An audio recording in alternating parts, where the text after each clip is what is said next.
Episode 48, Chat with Gunner. Welcome back to the show, the new show, the sports gambling show, the Gunner Sports Network. That Ethan has the worst luck in the history of gambling show. I have terrible luck. You're awful. Man. It's you are a bad luck charm, so my friend. bad. But you know, they say gambling. So you get in streaks in gambling. You started off in a bad streak. You've stayed in a bad streak. Just imagine when it turns. You know, it would be nice, but I feel like when it turns, it's going to be like $5.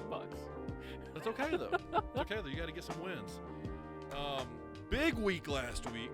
Big week for your boy outside of some of the games that Ethan took. Here's the problem. I bet more games than just one a day. So when I give, like, a game I think is going to win, it will lose, and the other games I'm not as confident in will hit. You know what I mean? The other ones I'm talking about, like, all of them. And then Ethan will be like, dude, how did this game happen? I'm like, well, I'm sorry, Ethan. I'm watching the Seattle Seahawks control the game the entire time, and then the Eagles decide to backdoor us on a touchdown that does not matter and go for two. The only way they can screw us without any opportunity of winning the ball game. You should have saw Twitter the next day. I was so mad. You and me both. I was frustrated. And then, to top it off, Wednesday, the Steelers and the Ravens finally play. Yeah. The Ravens are out 20 players, 7 offensive starters, their starting quarterback, their backup quarterback, their 2 starting running backs, some offensive linemen, some defensive ends, and they're playing the best team in the league, the undefeated Pittsburgh Steelers, the best defense in the league, leading in 3 categories that nobody's ever led in ever: takeaways, yardage, and touchdowns. All right? Ben Roethlisberger can't hit the flattest, most visible part of the biggest barn in Rock City with a football on the first couple drives, and they end up going a couple 3-and-outs, turning over turning over in their own red zone. The defense gets a touchdown. They go up 7-0, and then they're going to punt. The Steelers guy muffs the punt. The Ravens get it on like the 10-yard line and score. So now it's 7-6 because the idiots just missed a field goal on the other side. Anyways, the game's shaping up. It's like 19-7, I believe. Yeah, 19-7 with 5 minutes left. They have now put in the 4th string practice squad quarterback to the Ravens. Okay? I don't even know if he played high school football. I don't even know how he got to the Ravens. Nobody knows who this guy is. Put him in. This is a lock. It's a minus 10-point game. Winning 19-7. Winning by 12 points. Right? Comes out. Steelers go 3-and-out. Boom. Get them off the field. I'm like, oh, this game's over. So I'm going to drive to my parents, go to family dinner. We're good. I just made $1,000. I feel like the way you're telling this story, that's not what happened. I get out of the car to check my phone when we get to my parents. 20-minute ride. I get out of the car, check my phone to see, my $5,000 has went to the bank account yet. Oh, no. The 4th string practice squad quarterback for the Baltimore Ravens gets back on the field somehow because Ben Roethlisberger sucks and throws a 70-yard touchdown pass against the number 1 defense in the league. For no apparent reason at all. No reason. Oh, my God. I can say this. It's not just me because I didn't bet last night. So. Yeah. But then you got to look at, I had 3 basketball games yesterday. Yeah. College basketball. Yeah. Nailed them all. Yeah. And how much do you know about college basketball? Very little. Exactly. Very little. I'm literally just looking kind of at the numbers. Like, I'm playing the over-under. Yeah. And I'm looking at what the teams have been doing here recently. And it's like, oh, well, if they're only scoring 40, 50 points a game, they're probably going to have a better game this game. Yeah. And if the other team's been scoring 90, they're probably not going to play as well. So what's 60 and 70 points added together? Okay? Yeah. I'm going to take the under on 140. And I've been knocking those out. I'm literally 9-2 in basketball. No, I'm 9-1 in basketball this week, and I've lost 2 thanks to football. I even hit the under on the football game. This makes no sense. College football, been crushing. College basketball, I'm not even lying. I'm like 90%. I'm crushing college basketball. NFL, the one thing I would think that I would be able to do.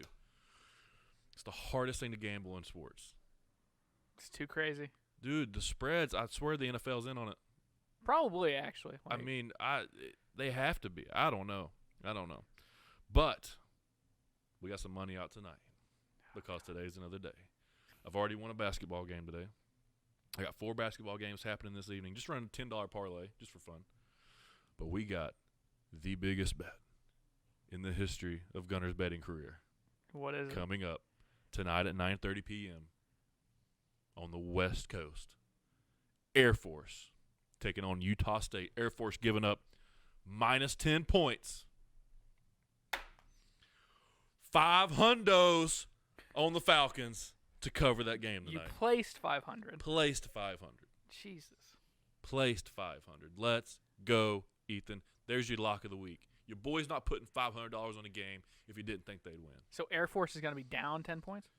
When the game starts, Air Force is down 10.5 points. So I've Okay. got to win by 11. Okay. But it ain't going to be that close. It's going to be 35-7. 35-10, 35-13. Something like that. It might even be 28-0. Or, something like Utah's playing that bad? Utah's awful. Okay. Utah has beat New Mexico, and New Mexico is terrible. Air Force played awful and beat New Mexico 28-0. Air Force fumbled the ball 3 times in a row in their own territory and didn't give up any points against New Mexico. That's how bad they are. Jesus. Yeah, and All still right, beat them 28-0. Okay. So Air Force is my lock for the week. This weekend. I don't know how much money you people have that are listening, but you need to put it all on Florida versus Tennessee. Minus 16.5. Florida is going to wreck Tennessee. Tennessee's missing some players due to COVID. Tennessee has a terrible coaching staff. Tennessee has a quarterback situation that needs to be solved. And even if they go with the freshman Harrison Bailey, it ain't going to be enough. And it's going to be a little bit too little too late. And Florida has one of the best offenses in the league with a quarterback who's playing out of his mind, who's coming off a mediocre game, which was still 200-plus yards and 3 touchdowns. That quarterback is going to throw 5 touchdowns against Tennessee. 5. You heard it here first. Good Lord. He's going to throw 5 touchdowns, and Florida's going to cover easily, probably by 24 points. Fired up about that. And I would love to bet on Sunday, but I want to see how it goes. My plan was the Steelers win. Here was my mad plan for the week, and I thought I had it figured out. I thought, you know what, this is the week. Seattle was going to win.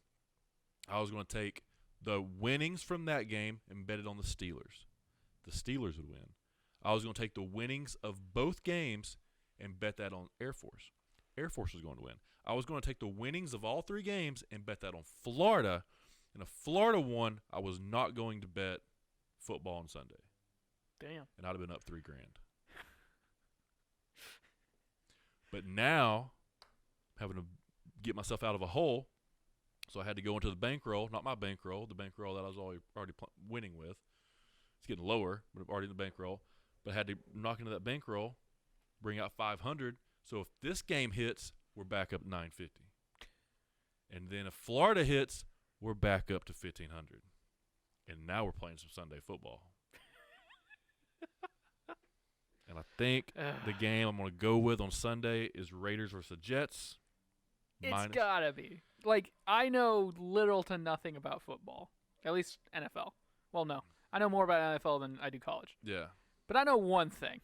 The Jets are awful. The Jets are bad. Yeah, they're real bad. They are real bad. They had a few good games a couple years ago, but that was about it. So the Jets are about to be defeated this year. They're going to, they have not won a game. Yeah. That makes sense. So And the Raiders are coming off a disgusting effort against the Falcons, which cost me some money, by the way. Yeah, it cost me some money too, damn it. Yeah.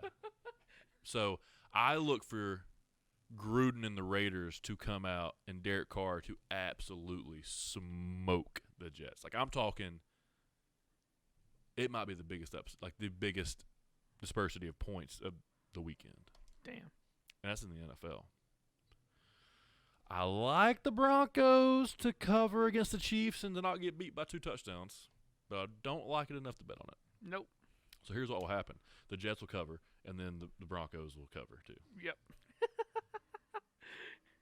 But, dude, fired up about tonight. And then we got some basketball parlays going. I think Tennessee Tech's going to ruin it for me. I actually got that game up right now. How are they doing? Well, I've got the under 135 points. And that seems like dangerous low points for basketball. Yeah, dude, but I mean, like, I've hit that several times a day. Oh. Like, you 135 points. So that's if a game is in the 60s. Yeah. You're good. Yeah. If the game is 70-60, 70-64. Yeah. Like, that's a pretty average score. The average points right now, 39-36. That's halftime. Huh. So what's that put us at? 39-36, that's 75. They're playing pretty well. Yeah. So, be close. Yeah, it's gonna be very close for you. It's gonna be very close. And it just depends on, if one of these teams buckles down on defense or if they have another, mirrored second half, which usually they don't. Usually one team will blow past. Well, usually one team plays exactly how they played in the first half, and the other team does not. Yeah. So that's about a 10-point disparity. Mm-hmm. That's about what we need. It's exactly what we need, actually. And I don't know. I just played a parlay just to have fun. I was really just trying to get to the night game because I thought Tia was working tonight, but she's not, so she'll be home. So she'll have to deal with me watching football. She'll be asleep. 9:30, dude. She'll be asleep. Love Coastal Carolina versus BYU on Saturday. So Coastal Carolina was going to play Charlotte. Charlotte. Now we're talking. See, now this is a sports podcast. Now we're in my wheelhouse. I can talk this all day. So Charlotte has my former assistant coach, Coach Will Healy from the Chattanooga Mocs, as their head coach, and they had to pull out due to some COVID issues. So Coastal Carolina was, I believe, undefeated, and BYU is undefeated. So they decided to go ahead and play the game, Coastal Carolina versus BYU, and I love that plus 10. What you got? I love the fact that when I go to look at my, I'm looking at FanDuel's right now, and I just scroll down, and I was looking at the money lines, and you hit Notre Dame versus Syracuse. Notre Dame is negative 50,000. Yeah. Jeez. I forget how good Notre Dame is. Well, it's not that they're that good. It's that Syracuse is that bad. Syracuse's quarterback is one of the worst quarterbacks in the league. Damn. Yeah, he's young. He just doesn't have it. Because I had to watch a Syracuse game because I picked somebody against them, and they ended up covering great. I don't know who it was. Dude, you know what? I've said this before a couple podcasts ago. My sports passion has been reignited. I mean, you got Mike Tyson saying that the gods of war awoken his ego. By God, the gods of gambling have awoken my ego of sports, and I'm in it. I'm in it to win it. We're going to do this thing. Let's go through some trends real quick, people. This is stuff that you're not going to really hear about. You're not going to be going looking for. But this is the stuff that you really need to hear. You hear me? You got me? You feel me? All right, so Liberty. Actually, they're not playing, so don't care about Liberty. Coastal Carolina against the spread. 7-1. That means they're covering 87% of the time. That means for you idiots out there, and some of you smart people that are also not that smart, if you would have said, I'm going to take Coastal Carolina all season, and I'm going to bet $1,000 a game on Coastal Carolina all season, you would be up 5 units right now. 7-1 means you'd have covered your bet, and you'd be up $5,000 right now if you just took Coastal Carolina. Excuse me? This is how we're going to start doing our bets, Ethan. Check this out. So Indiana.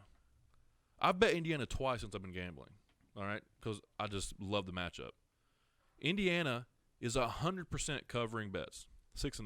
So if you put $1,000 on Indiana every game, you'd be up $6,000. Start with 6. No, well, you start with $1,000, and you'd end up with 12. Jeez.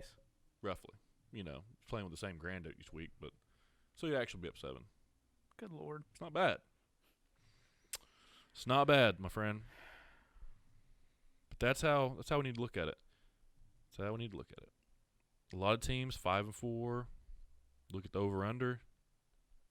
Kansas on the over, 100%. Boise State on the over, 100%. Washington State on the over, 100%. Rutgers on the over, 83%. Florida International on the over, 80%. Pittsburgh on the over, 80%. Those are great odds. Those are better odds than you're ever going to get. Just take those teams. Take a shot. Indiana, Arizona State, San Jose State, Colorado, 100% covering the spread. Why not go with that trend? Why not? Coastal Carolina, Wake Forest, Tulsa, Northwestern, Liberty, all over 80%. That means 8 out of 10 times you're making money. Why not take those odds? So who's going to be that team next year when we're doing this, Ethan? Who's going to be that team? I'll tell you one thing. If you look at the trends in college basketball, last year, yours truly, the Chattanooga Mocs, were one of the top teams covering the spread. So what am I doing this year? I'm taking the Chattanooga Mocs every game. Every single game I'm betting the Mocs. There's 30 opportunities. That means if they go 20-10, I'm up whatever I'm betting. Think about that. Let's go. I take those odds every day. That's fair. And another thing we're going to start doing is we're going to start focusing on teams. Okay. So we got to narrow our focus. We can't just be gambling. That makes sense. Yeah. You can't just be gambling to gamble, not knowing whose teams are, just basing them off colleges' reputations. Can't be doing that. No. So Gotta look at the numbers. I think we need to pick a conference. We need to pick a conference in college football, college basketball, and the NFL. And we just need to bet those teams based off of what's going on. That's what we need to do. That's the game plan. But it's so hard not to bet a game when it's on TV because I really like watching it, knowing I got some skin in the game. Ethan, what else is up in the world? Literally nothing. Nothing has changed. Nothing has changed. Nothing's going on. I've completely abandoned politics. That's fair. I'm out of the politics game. I mean, is Trump going to win? Is he not going to win? What's going to happen? I don't know. I can't put any more faith in it. I can't put any more energy into it. Like we got all the way up to the election, and then it just kind of piddled out. So and there's no winner. There's no winner. We are officially a month out, and we just don't know. Yeah, I mean everybody thinks it's Biden. Yeah. Then you got the Trump supporters that really think that he's got a chance. Yeah, I don't even care anymore. No. I don't care who the president is. As long as they don't start new war, I guess I don't care. But Biden will. So Well, did you see the article today that Clinton, Obama, and Bush are going to take the COVID-19 vaccine publicly in front of a national audience? Yep. I wish Biden would. Do you think they're actually giving them the COVID-19 vaccine? Oh, there's no way for you to know. Yeah. They may very well be. And or it could be water. Yeah, or it could be water. Yeah, exactly. Well, actually, saline. No, you don't want to put water right in your veins. Would it be saline or what? Like what would be like an IV? Yeah, saline. Yeah. Saline solution. It would work. No, there's something about it that I'm still wary about. I mean, what's going to happen if they actually do go through with it, and then like on stage you just see George Bush just drop, turn into a zombie? Yeah, he just drops. Yeah, it'd be great. Like, there's nothing. I don't know. That is outside of the realm of fact or truth. Yeah. But yeah, I don't know. I'm not entirely sure how to feel about anything. I wish that they would just stop worrying about it. I mean, like everybody's freaking out again about coronavirus.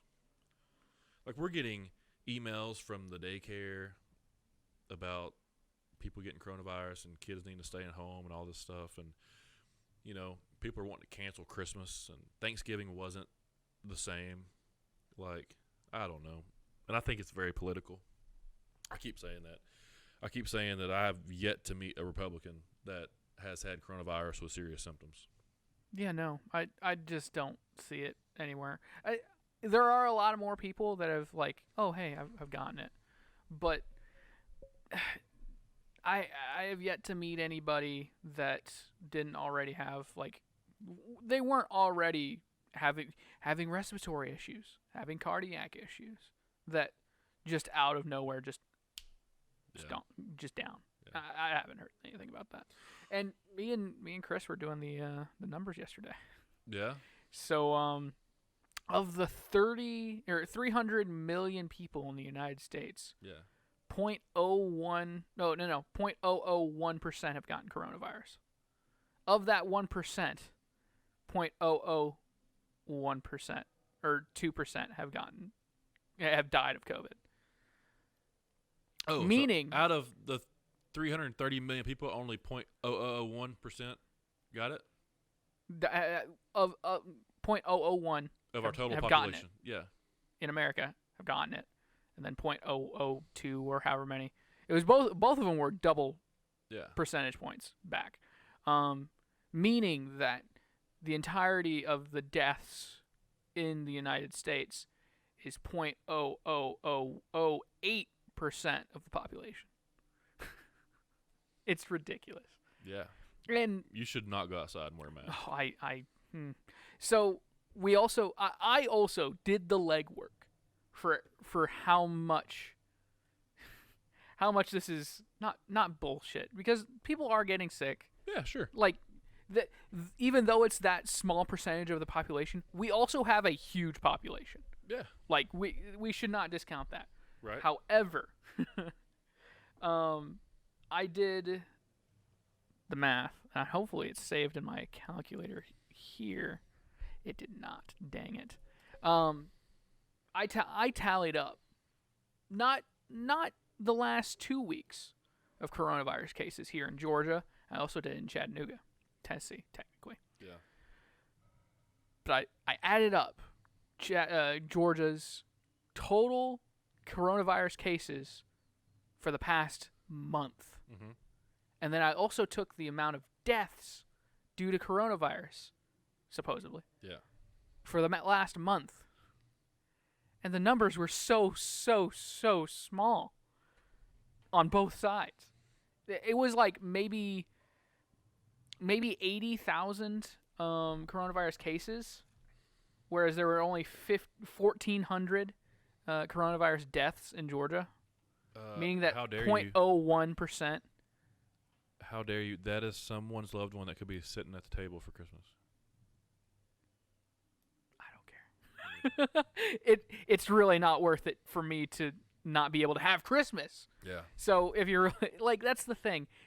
They're saying, oh, that's a loved one that won't be here for the holidays. Well, you want to cancel the holidays anyway. Yeah. So now those people don't even get to celebrate. I was at work, and the guy came in, hardcore Democrat. Of course. And we always go back and forth a little bit, and I always end up getting upset, and I can't talk to him.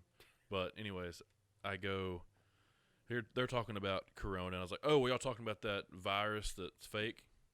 And, of course, he goes, yeah, it's so fake it killed my niece's great-grandma. So that means your grandmother. Yeah, my niece. Well, my niece's, by marriage, I guess. My niece's great-grandma, right? Mm-hmm. And I go, oh, how old was she? He goes, 77. And I go, oh, well, everybody dies. She had a pretty good run. I mean, 77, 10 years ago, 2 years ago, before this virus, is just old age. Yeah. Correct me if I'm wrong. Even the life expectancy right now is still in the 70s. Yes. For the United States. That's what I'm saying. So, I mean, that's a good run. Yeah. You know how you get an average? Some go above it, some go below it. That's how you get an average. Is my math correct, Ethan? Yeah. Is my definition right on how you get an average? I believe so. The high, the low, take the middle, right? Pretty much how it works, huh? Yeah. Add them up, divided by 2. It's ridiculous. I can't stand it. I was like, dude, the average death is older than the average life expectancy in the United States. Do you understand that? Do you understand that? Yeah, but she died from corona. But do you understand that? Do you understand the average death from coronavirus is above the average life expectancy in the United States?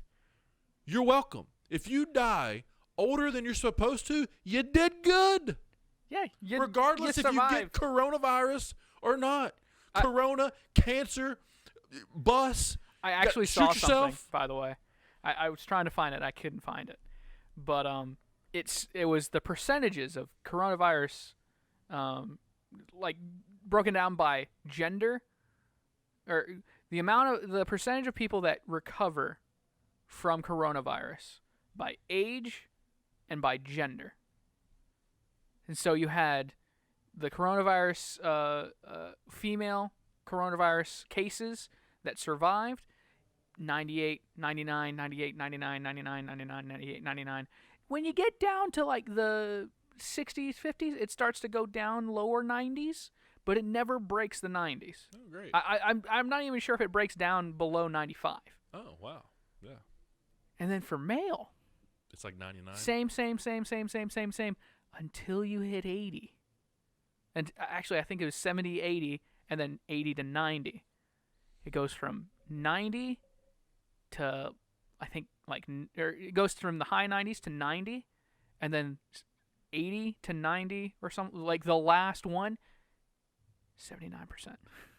Death? Yeah. So at this point, if you really want to go about it right, I think coronavirus is misandrous. Well, it's targeting white men, old white guys. Yeah. More, it's just targeting men. Let's be honest here. It's a feminist plot. Dude, feminism has gone too far. Listen, trust me, people think I'm insensitive to this.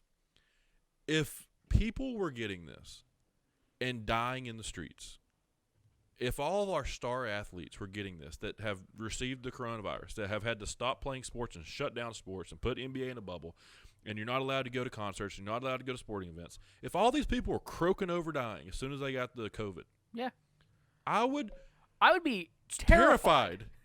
And I would not leave my house. So somebody I know is in Texas right now, and they canceled Ren Fair this fall. Yeah.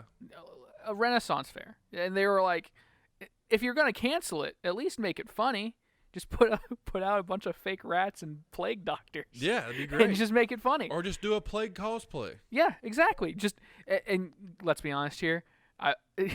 There are a lot of people that have put on plague doctor masks and danced on TikTok. So I've seen those people at Walmart. I haven't seen them, but yeah. like I've seen the videos of them. I mean, it's Halloween. It's pretty cool. It's a great costume. But to me, it's one of those things where we aren't at Black Plague levels yet. We are nowhere near. Never. That. We're not even near smallpox, Spanish flu. We're not near those. That's racist. Sorry. We're just not at those numbers. Now, let's be honest here. Those things are in the past, so hindsight is 20/20. We know exactly how many, or we have approximate numbers for how many people that killed, and we're still in the first year of coronavirus. So I'll give you that. But even with this trajectory, especially earlier this year being told 2 million people in the Americas alone will die of coronavirus if we do not shut down for 15 days. I'm just saying, maybe you're full of shit if you thought that. Dude, you're an idiot if you believe any of it. Unless, how old do you got to be? You got to be 80 before anything drops below a 90% chance of survival. Okay. Unless you're an 80-year-old white male.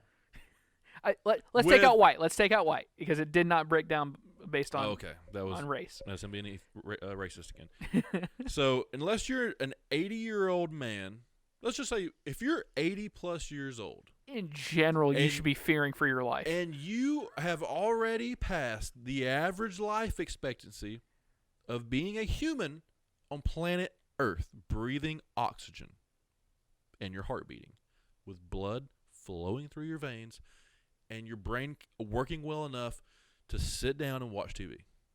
Okay? There's where you're at. Unless you're that, you're good. Yeah. And if you're that, if you want to wear a mask or wear gloves or stay home with your Social Security check because you're retired and you can do that. Good for you. Or you're just 80 and you don't want to do anything because you've made it. Yeah. You're on the back stretch. You can say whatever you want to anyone and no one cares. No. You know why? You're respected. You're a veteran of Earth. That's what you are. You can relax. Stay home. I feel like once you hit the back end of the life expectancy, I don't know any 70, 80-year-old people that are working, so good for them. Bro, first of all, my dad, He's getting up there? Late 60s. Yeah. 4:30 every morning. He's at work, bro. Jeez. On the grind. Good Lord. Yeah. You know what? You know who's not scared of coronavirus? That guy. He doesn't care at all about the coronavirus. My mom, same age, works every day. Guess what? Not scared of the coronavirus. Exactly. And that's what's even crazier about this is that it goes back to just people thinking that they need to stick up for everyone. They're the moral high ground. Yeah. It's ridiculous. One, sure, you're coming from a good place. You don't want other people to die. Right. But I have heard a few. This is anecdotal. You can throw it out, whatever. I have heard quite a few people over the age of 70 that have said, if I get it, oh well, I made the choice. I'm going to do whatever the hell I want. I'm 70. Yeah. They don't care. Dude, I'm 29 going on 30 and already tired of this place. Exactly. Can you imagine me at 70? I'm 23. If I could get coronavirus and just croak, I'm more than glad.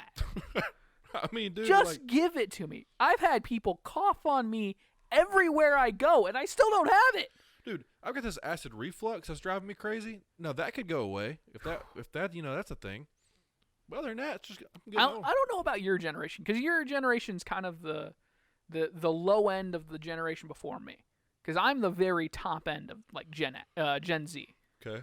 I'm not a Zoomer. I'm just Gen Z. Yeah. But I don't know about you, but every time there's like a sharp pain in my body, or my heart skips a beat for some reason, or there's just a real tightness in my chest, in the back of my mind, I'm always like, is this it? We doing this, God? Are you taking me out? Well. And it never happens, and I'm always disappointed. My thing is, listen, dude. Here's my thing. I've came to terms that like everybody dies, right? Oh yeah. I also believe kind of in like not destiny, but like if it's gonna happen, it's gonna happen. I kind of know when it's gonna happen. Like, does that make sense? Yeah. Like, I've got some time. People know when time's running out. You know how people know when time's running out?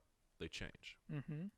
Unless it's like an accident. It's like a car wreck. Unless it's something that was entirely out of your control in the first place. Correct. You don't know. You have a good, reasonable idea of like, I can make it to 50. Yeah. But like people know when it's time. And a great example of this is the Ultimate Warrior. All right, so the Ultimate Warrior, I don't know if you know the story or not. First of all, you know I knew the Ultimate Warrior. Oh, yeah. Right? Okay. So the Ultimate Warrior, when I started talking to him, it was 2010, 11. So he got inducted into the Hall of Fame, I believe it was 2014. So I started talking to him when he was 51, and he died when he was 54. But check this out. He was in fantastic shape when I first started talking to him. Like, he was still working out all the time, sending crazy videos, always jacked up, inspired, ready to roll. And he did that for about 2 years. And then that kind of tapered off a little bit, and he started doing some WWE appearances, did the Hall of Fame, and then he came on Monday Night Raw. At the Hall of Fame, he looked very red. Like, his face just looked red. It looked okay, but he looked red. And then when he walked to the ring on Monday Night Raw, he had like a limp to his walk, and he just didn't look good. He looked like, from 2 years ago, he looked like he had gotten smaller and brittle and like frail. He just didn't look like himself. And the speech he gives on that Monday Night Raw episode is, I'm gonna pull it up and read it, because it's gonna send some chills down your third spine there. It's your third spine. Ultimate Warrior last speech. You're gonna lose your mind when you let me see this. Boom, boom, boom, boom. Let's go scroll down here. All right, you ready? Every man's heart one day beats its final beat. His lungs breathe their final breath. And if what that man did in his life makes the blood pulse through the body of others and makes them believe deeper in something larger than life, then his essence, his spirit, will be immortalized. The Ultimate Warrior died of a heart attack the following morning. So how about that, Ethan? People know. People know. People start writing wills. People start giving things away. People that were mean start being nice. People that have told a bunch of lies start telling a bunch of truths. People know. And I already have, like, I don't know. I've like seen my life. I don't know. I'm one of those weird people. I feel like I've seen my life. Now I just got to go make it happen. But I don't know. We'll get there when we get there, right? All right. So that's all the gambling I got for tonight. It's all the politics I can deal with for the night. We just had another tip-off go down. We are just 2 hours away from my largest wager on a game, 500 lodge on the Air Force Falcons. That's half a dime. That's a nickel in the gambling business. Come get that money. So if you listen to this before Saturday and you don't put everything you own on Florida, don't come to me when that game hits on Sunday. Don't be calling me on Sunday saying, man, I wish I took your advice, because this advice ain't free come January, bro, because your boy's shooting 70, 80%, and he took $150 and he made $3,000. Gunner, Are you listening to me? The way you're talking makes me want to bet on Florida, but I feel like if I bet on Florida, Tennessee's going to smoke them. Listen, here's the, no. If there's one thing that I guarantee you will not happen this weekend, Tennessee is not smoking anybody. Okay? They're definitely not smoking Florida. They're not beating Florida, and it's not even going to be close. That's a lock. You heard it here first. That is a lock, my friend. So the last thing you're going to hear on this show, bet the house on Florida. If you can get it minus 16.5, minus 17 even, so you can push. Minus 17.5, I'd stay away. But if you can get it minus 16.5 or minus 17, take that bet. Listen to me. Take that bet. And then call me and tell me thank you. Send me some commission checks. All right, Ethan, send us home.